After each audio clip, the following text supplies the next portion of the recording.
As the next speaker, I would like to call Abu Ahmad. Please come on the stage and deliver English speech on the topic of value of time. To speak somewhat before you. As we all know, the time is most valuable and precious thing in this world.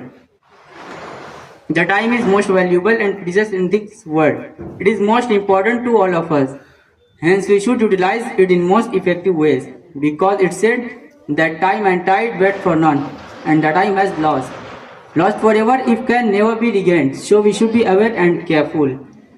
Where and in what kind of activities we are investing our precious time, and we should not spend our precious and priceless time without purpose and meaning at any stage of life.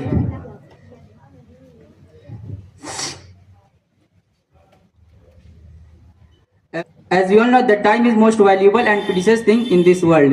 It is most important to all of us. Hence, we should utilize it in most effective ways.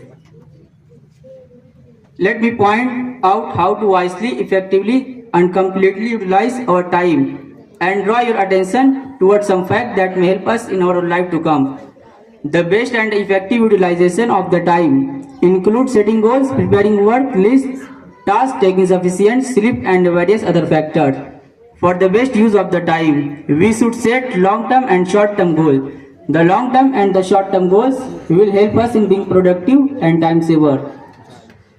At first, it will be like an uninteresting task, but later on, when we do it regularly, we will understand that it only helps us in our productivity.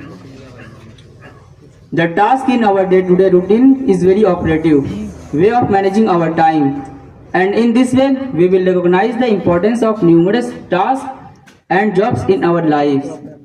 Apart from it, if we unite and perform a similar activity in the flow. Here I would like to conclude my speech with praise to Allah and gratitude to the audience for their all ear hearing. Thank you.